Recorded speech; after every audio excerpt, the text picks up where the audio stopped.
Our next story is Araceli by Erika A. Serna.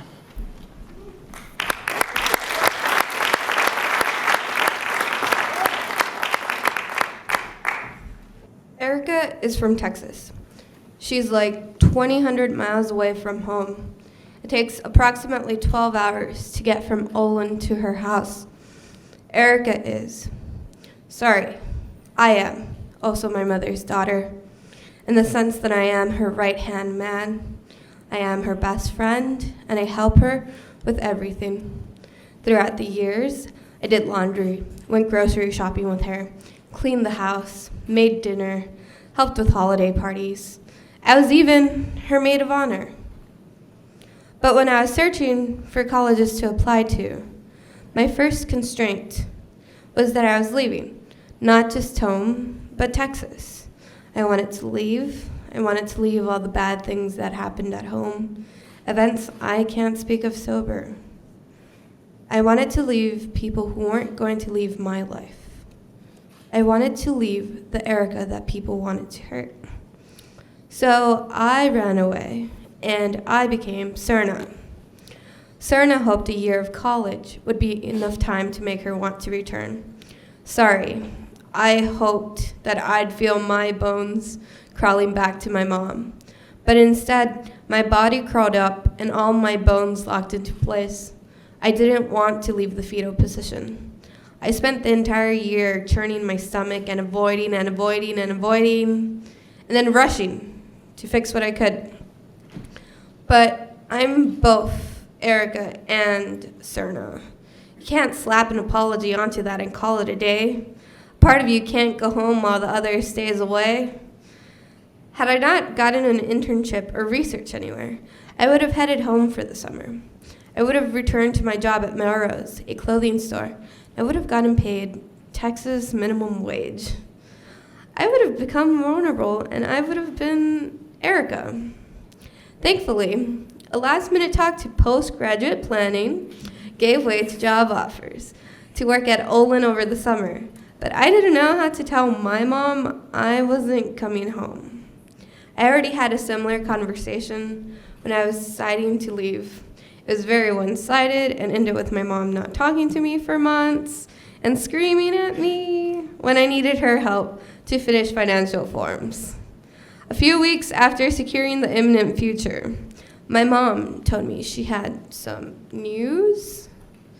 I was worried because news from my mom can be anything. Maybe she had gotten sick. Maybe my brothers had done something stupid and got hurt. Maybe my sister got upset at her. Maybe she found out I was trying to be someone else. Maybe. And as I anxiously awaited for her to tell me that everything was okay at home and that I didn't have to quit this unsaved game, she gleamed. I got a job. It was one of the first things since leaving home that brought me relief. These phone calls are often like pulling teeth because we were both lying through them gritted. Phone calls leading up to this one reeked of my failed interviews and my mom trying to talk me into applying to places I didn't care for. Instead, this news meant there was another thing we could do together. Finally, our next project. Maybe Serna wasn't all that different from Erika. When it was my turn to tell my mom that I got a job, I heard her say something I didn't expect to hear. I heard her say, "I'm proud of you, mija." Of all the ways I expected her to react to the news, pride was not one of them. I expected her to feel anger for having to be alone, disappointment I wasn't coming back, sadness for this loss, or even envy that I was trying to live a better life. The emotions projected on you when you vanish and do something no one has ever done before hurts in surprising ways. She wouldn't tell me, but I could hear the heartbreak in her voice, the echoed "oh" from news that finally drops. All the plans made canceled in a breath. Her words reassured me of the pride she felt, or maybe wanted to feel, but her tone tore into me because it reminded me how we had constantly lost each other, but this time because I had left her. There was just my future, not my past. For the first time in a long time, the summer didn't feel like I was just going through the motions. As my research was wrapping up, my mom broke her foot. It was simpler to ignore the implications of that when I was away, but Serna came home and Erika took care of my mom. Serna checked out while her mom threw up pain medication, while Erika cooked her stepdad dinner and considered taking the fall semester off. And still, I left. Maybe because I felt like I left some parts of myself here or there.